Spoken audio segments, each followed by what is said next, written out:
Hey guys, Explorer 4 here, the Horror Boy, and today we're getting on to the next movie in the series, Sleepaway Camp 2, Unhappy Campers. When you go camping, bring the essentials. Or let's see. Yeah, just take the essentials. Love that tagline. Of course, one came out in 1988, gets a 5.7 on IMDb. Why does it have a 5.7? That's already a big nitpick, and that's not even the movie. It's just IMDb. Why does it have a 5.7? This movie... And the first movie gets the highest rating. The third one gets a 5.2, and the fourth one gets a 4.2. The first one is the highest rated movie, and I'm pretty sure it's better than part 4. But still, that's BS. Parts 2 and 3 are awesome. And this movie is directed by Michael A. Simpson, which is the director of part 3. And these movies, Sleepaway Camp 2 and 3, were made back to back. Same director. I was going to actually have his filmography load, but it's taking like forever, so I'm just going to keep it on the main page here. But yeah, man, Sleepaway Camp 2 and 3, these are easily some of my favorite horror films. Not just favorite horror film sequels, but just some of my favorite horror films.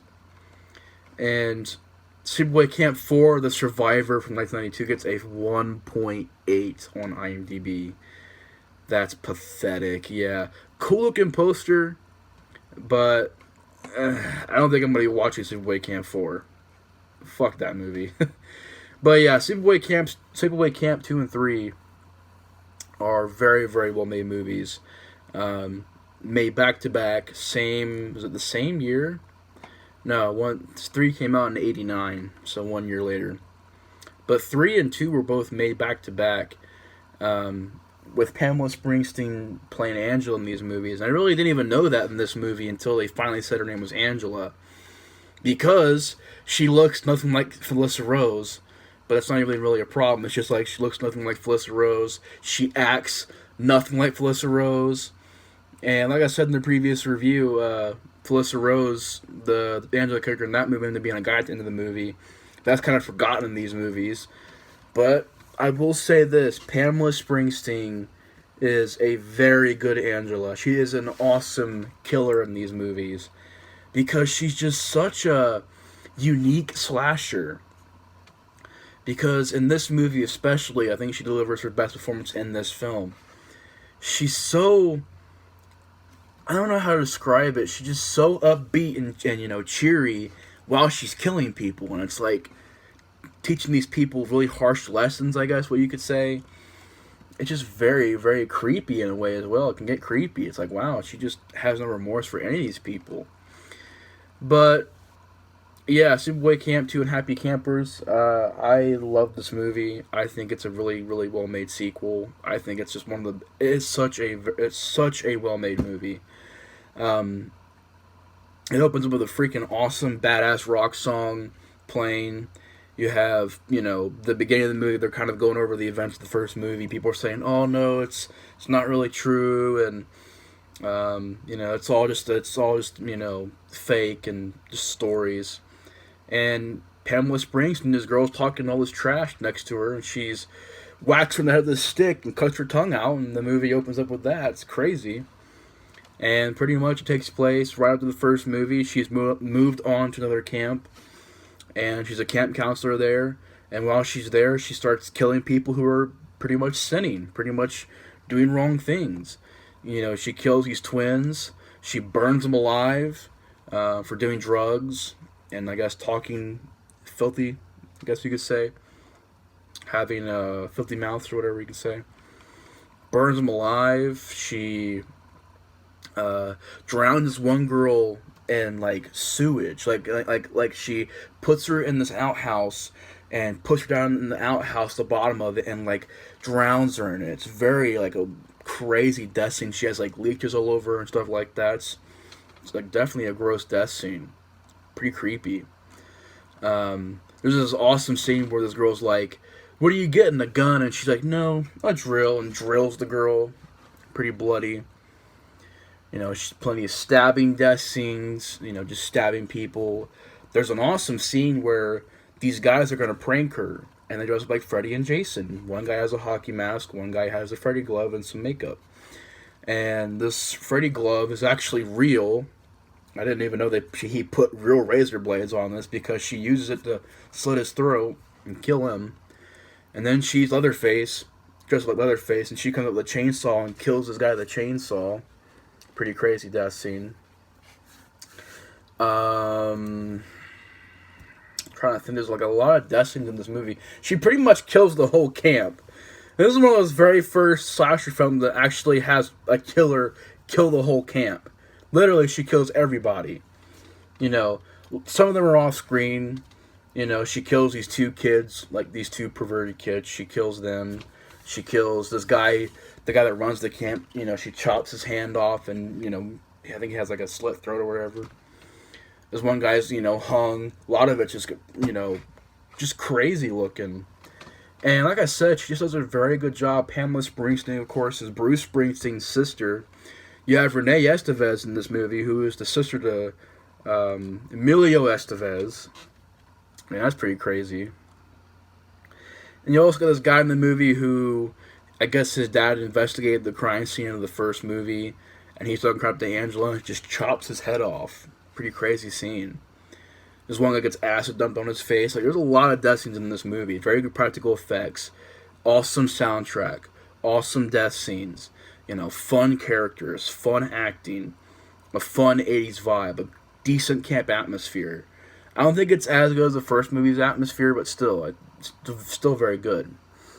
Just, I don't know, man. Just one of those slasher films that's just so fun to watch. Literally, there's not a dull moment in this movie.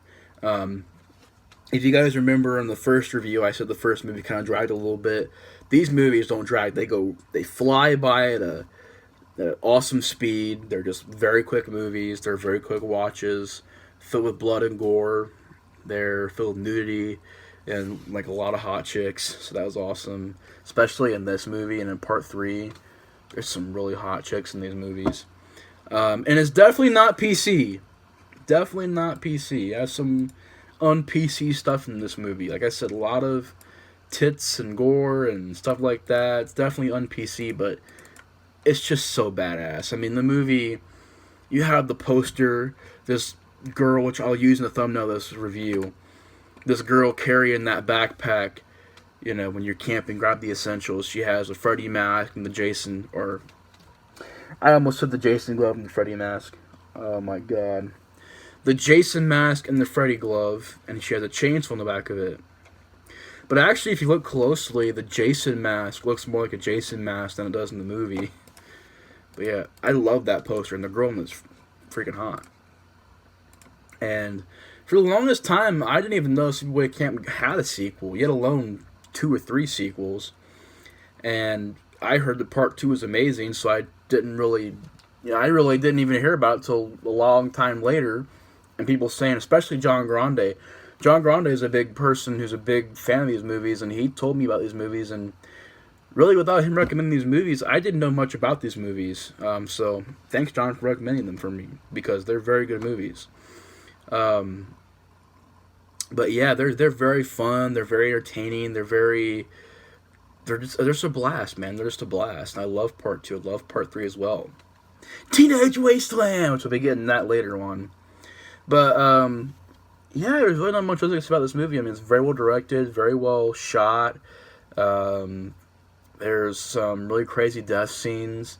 Really, the only problem I have with the movie is that some of the acting really isn't the greatest, but it's whatever. And also, the ending. Because the ending is very, very disappointing, because Renee Estevez survives, and Pamela Springsteen isn't going to kill her. So she's running, and then she just falls, and then Pamela Springsteen's like, oh, well, you almost made it away. And Pamela Springsteen gets this ride from this girl, and she's like talking all this crap. She has like the most hilarious dialogue ever. And Pamela Springsteen stabs her too, so she's literally killing everybody. She's on a killing spree in these movies. And then I almost said Emilio Estevez. You imagine if he popped up in this movie. Renee Estevez pops up, and she's alive still, and she goes to this car, and it's Pamela Springsteen. Howdy, partner. Movie ends. And the reason that it doesn't work that well is because it's kind of like there's nobody to stop Angela. It's like nobody, even the lead doesn't stop her. Like, the lead does nothing in this movie. Yeah, it's different, but it's kind of like expected at that point. It's like you want your lead to have a fight with this character, have a chase scene, to have some kind of suspense. But no, it's like there's nothing there. It's just like, yeah, she just kind of finds out, she falls, she wakes back up, she runs. Howdy, partner. The movie ends. It's like there's no. I would say part 3 has a way better ending than this movie, but those are all small problems. I mean, really, the movie has a lot of great stuff to it. I just found it weird how you don't know what happens to her. Nothing is mentioned in the next movie about her. At least I don't remember there being anything in part 3 mentioned about her. You really just don't know what happened to her. She just kind of is there. Movie ends. Next movie, she's gone. It's like, wow, did she die? Did she run away? What happened to her? And I guess if you buy the part 2 Blu-ray, which people wondering, why do you have the Blu-rays? I don't know why I don't have the Blu-rays. At this point, I have no clue why I don't have these Blu-rays in my collection. I need them desperately because I love these movies. And that's definitely on the must-purchase list for me in the future, is to get these movies on Blu-ray. I have to get parts 2 and 3 on Blu-ray. And part 3 has an uncut version on Blu-ray, which is pretty interesting. But yeah, if you get this movie on Blu-ray, there's a secret ending, I guess, where it's the alternate ending OBC, what happened to her Renee Estevez's character, and that she was climbing a fence and then she's hung there. Or I don't know if she was climbing a fence, she got stuck, or something like that. I've heard described as she's just dead laying on a fence or something like that. It's like, wow, really? It's like, so that's what happened to her? She just died on a fence, or laying on a fence, whatever it was. It's like, wow. But yeah, besides that, I love the rest of the movie. I mean, Pamela Springsteen, I cannot stress this enough. She does not talk about these movies. I don't know if it's because out of shame or embarrassment. I don't know why, because these movies are just amazing. But Pamela Springsteen, I just really wish we could get interviews with her about this movie. Because I don't think she's done any interviews at all, like any. But yeah, I really wish we could have got some interviews with her. Because she does a fantastic job in these movies. I will say part 2's Angela is better than part 3's, only because part 3 just felt like she was less, you know, I don't know how to say it. She was less of a happy camper in that movie. She's more just kind of going around, kind of delivering dialogue here and there. Wasn't really like she was into it that much. But in this movie, she just is full blast, going for it. She does amazing as Angela in this movie. Pamela Springsteen. Yeah, decent cast, you have some decent characters, but just altogether, man, it's a very fun movie that, you know, I really recommend. So anyways, guys, that's my review for Sleepaway Camp 2 Unhappy Campers. Hope you guys enjoyed. Let me know your guys' thoughts on the movie in the description or in the comments below. And I'll see you guys later. Thanks for watching the review. Bye, guys. Explorer of Horror is out. See ya.